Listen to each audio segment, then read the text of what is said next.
My vlog is the very best in the world. My vlog is the best, man, brother. Alright, here we go.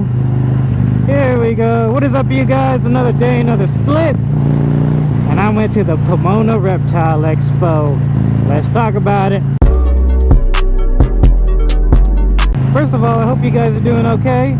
Everything's going good with y'all. So before we get into the Reptile Expo, let me just crank that hog, brother.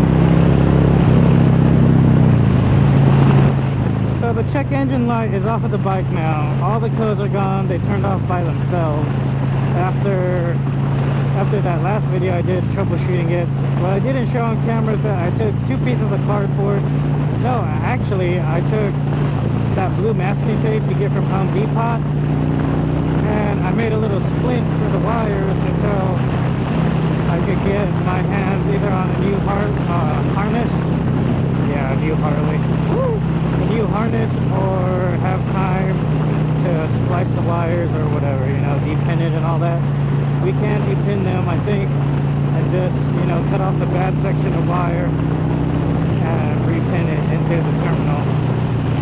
But that's a problem for another day. The bike's been riding smooth, so we did it on that one.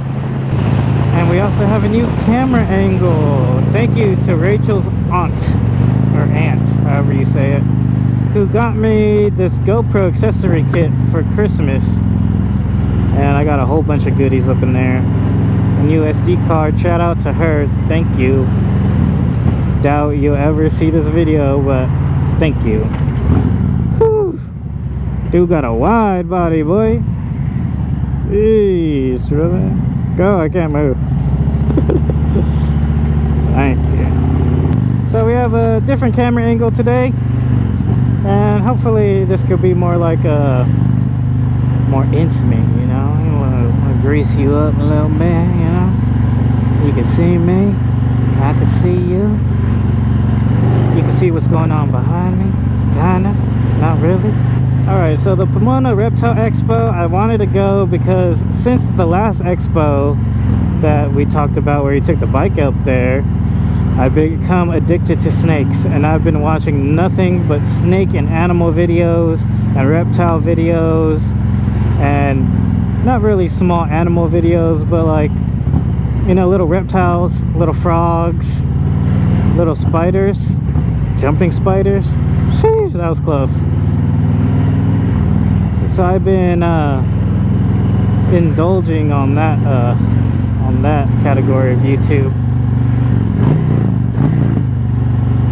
and I've become addicted to hognoses. So thank the Lord, thank the Heavenly Father, thank whoever encouraged my wife to let me get a snake. But I got the approval, and I picked up a little baby hognose. Boys, I am so excited. So let me tell you about the journey. So this is more than 2 minutes long. So we leave at like 7 o'clock, and LA's having all those wildfires, bro. RIP to the homies that, you know, unfortunately aren't here no more. Godspeed to you and your families. Thank you to the firemen out there holding it down, boy. Ain't nothing like some water daddies to fucking quench your thirst. If only they had water, right? Nah. Newsom says we have water though, so never mind. I recant my last statement. So we were kind of on the edge of going or not because of the fires. It was in Pomona, so it's kind of, I think, where would it be? Kind of west, I would like to say. West of LA, a little south, a little west, you know. Some would say even southwest. So it was my wife, Rachie Bunn. It was David. And you know what? Young Gliz was missing from this expo. He's the reason that I got into all this mess. That I fell in love with the legless lizards. He just had another expo to go to. It wasn't reptile one. It was a curiosity and oddities expo. I've always wanted to go to one of those, but I decided to go to the reptile expo.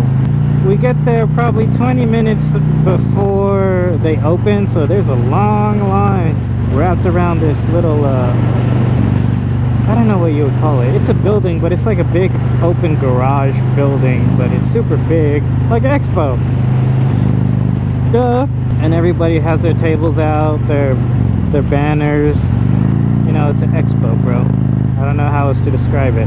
Many vendors, anything you could ever want for any reptiles, from whole setups to bioactive setups, everything. So I was going to look for this one specific breeder called JMG Reptile. No, JMG Reptiles? Yeah, JMG Reptiles, I believe.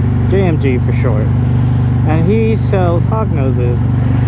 And I was going to buy one from him, so I was looking for him. I also saw this other place called Hognose something, and I checked out their hognoses. They had some pretty good price.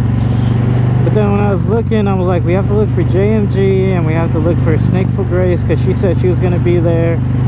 My wife is like, look, there's Snakeful Grace. I'm like, where at, bro? And so I kind of like, it's kind of weird, like the interaction, like somebody you see on YouTube that's doing videos all the time, and they're like content creators and they have good stuff. And then you meet them in person and you're just kind of like, wow, you are real. You know? I guess it's the same with like meeting celebrities and stuff too. I don't get like starstruck or whatever, because homie's just another homie. But it's like people you look up to and shit, like low key, and you finally get to meet them. It's crazy. Well, anyways, I was starstruck as fuck, and I was like, oh, she's real, she's here, bro. And one of her associates comes up to me right away and asks me what I'm looking for and what I'm into, and if I want any specific morphs or anything. And I'm like, no, I'm just looking right now, because I saw some hognoses that looked pretty cool when I first got there. But I decided, you know, to you know, venture out and see what I could find. And then I turn my head and I see Jordan, man. I see Snakeful Grace, and I'm like, oh my god. And I don't know, it was kind of weird, because I was kind of like, wow, bro, like I said before, she's real, she really does this. She really does this shit. And so I'm like, hey, how you doing? I watch your vids all the time. They're super informative. They actually made me want to get a hognose for sure and help me plan for it and all this stuff. And she was like, oh, for subscribers, I give you like a free sticker. And the stickers are really cute. No homo. They're like Pokemon, but they're hognose shaped. There's one called like Pika Hog, I think, or Chogmander. And so she's like, what are you looking for? And I'm like, well, I'm looking for a hognose snake, because I fell in love with little hoggies. She was like, okay, any specific morph, all this or that? And I was like, no, not really, I'm just looking to get into it and all this stuff.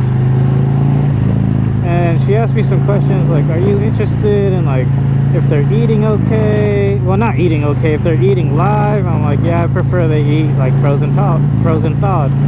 And she's like, do you care if they have a big attitude? Because hognoses are notorious for having big hissy fits and hissing all the time. They don't really, there's a good chance they're not gonna attack you or bite you defensively. It's just that they might mistake you for food sometimes. And some of them are real strong, they have real strong appetites, and they might, like, if you pick them up or you do anything in their enclosure, they might want to take a nibble. And then from there, she's like, okay, so you want a frozen thawed? Do you care if it's a drop fed or not? I'm like, no, not really, I don't really care. We could always, you know, train it and stuff. You know, it'll get on tongs eventually, hopefully. You know, do our best so it won't be drop fed. What drop fed means, by the way, is that you just put the little pinky mouse and like a little plate or something and just leave it there, and they'll eat when they want to eat, basically. Tong fed is, you have like little tongs, you get the little pinky and you kind of just like feed it to him with the tongs. But I didn't care if he was drop fed or not, as long as he eats, you know. They're picky eaters too. So if this wasn't an impulse purchase, so if you really want something, do a lot of research on it. I'm gonna pop this and figure out what you really want and find out everything you can about it, so you could be as prepared as you can be to take care of this new life, you know, this thing you're responsible for that's alive, and if you fuck up, it might die. And that's just what it is. That's any pet, really.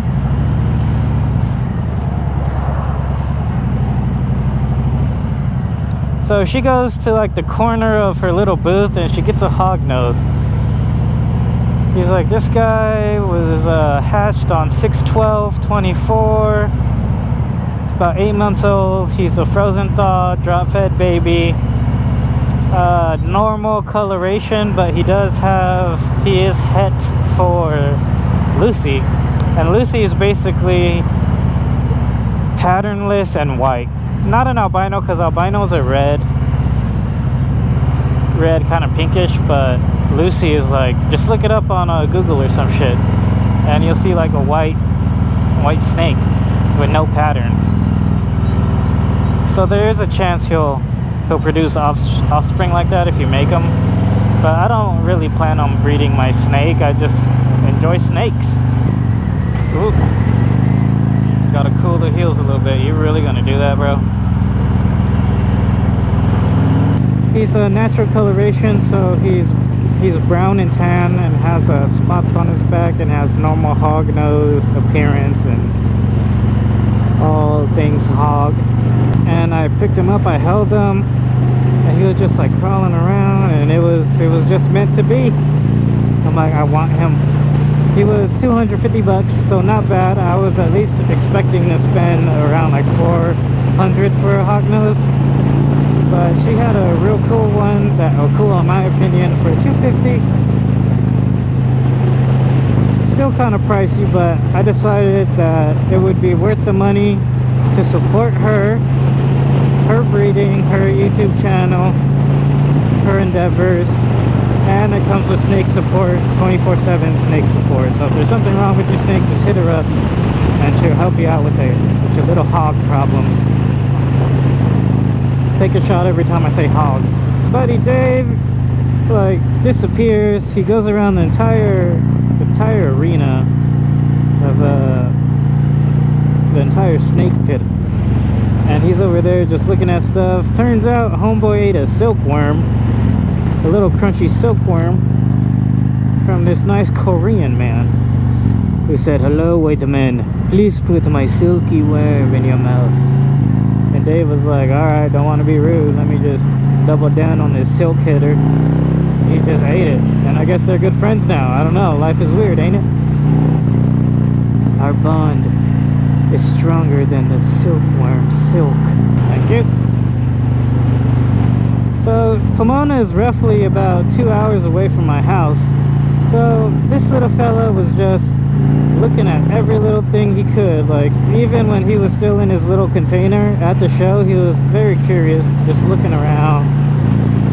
I don't know how big their brains are, probably not very big, or what they could recognize or see, or I think I read they have a one-track mind, bro. So if they're hungry, they look for food or whatever, you know.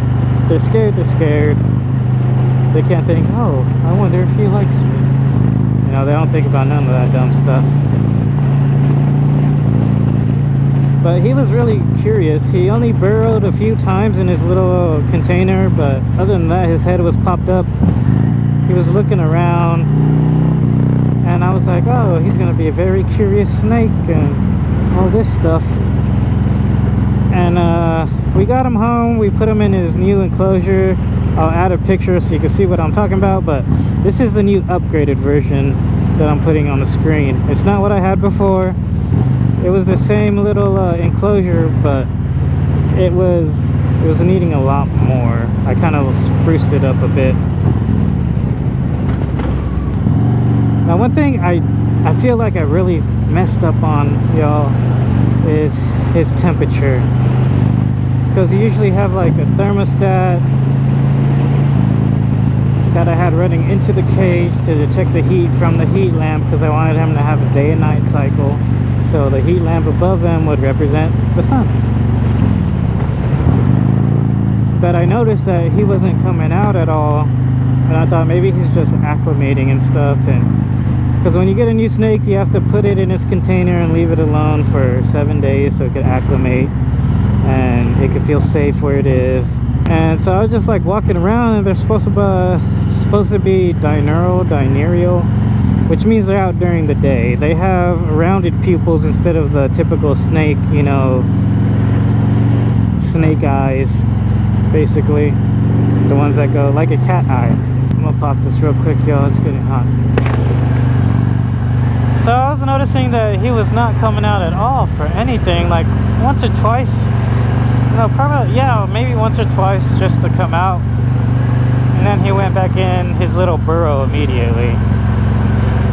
And I saw this thing on, I think it was Instagram, where this dude's cleaning his cage and he notices his snake sitting in one corner of the enclosure. And he's like, what is the snake trying to tell me? He's chilling here on some wires. And he took the temp, and turns out that is a hotter area of the enclosure. So instead of the snake hanging on wires, he put a little trash can so it could get up there easier, and he listened to a snake. So I took the same thing into account. I'm like, what is my snake trying to tell me? And the snake was trying to tell me it's too fucking cold in here, bozo. Because I also messed up, because it said that they should be fine as long as it doesn't drop below 60 at night, degrees wise. And I said, okay, it doesn't drop below 60 at night in the house. I took the temperature one morning and it was probably like 63, 65. I was like, that shouldn't be a problem. But nope, it is. So anyways, I did the new setup like you just saw. So I put a light holder basically, so I could regulate temperature that way by bringing the light closer or farther away from the enclosure. And then I also set him up with the little heating pad that I wasn't going to use, specifically for reptiles, to heat the bottom of his enclosure at nighttime. So at nighttime he's chilling at 80 degrees now instead of 60 or 65. And this morning my mother-in-law sends me a video of little baby Romulus, that's his new name, baby Romulus, just snaking around in his enclosure. And that's like the first time he's like come out and actually explored. I also put a little plant in there to say sorry for not giving you enough heat, and he's exploring now, and I really feel like he has a good home now. But I was feeling really messed up, dude. Like I felt like I was like abusing him out for 2 days. But he's still in his acclimation process. I probably won't try to feed him until Saturday. The last time he ate was last Tuesday. Now I know you're like, man, that's more than a week. But if you're not used to dealing with reptiles, hognoses specifically, they go on hunger strikes. So they could not eat for about 5 months sometimes, or 6 months, and as long as they don't lose weight, you're fine. But yeah, sometimes they just don't want to eat. And after about 2 or 3 feedings, then I'm gonna go ahead and like really hold him for probably 5 or 10 minutes so he gets more tame, because you do have to put in a little elbow grease for snakes.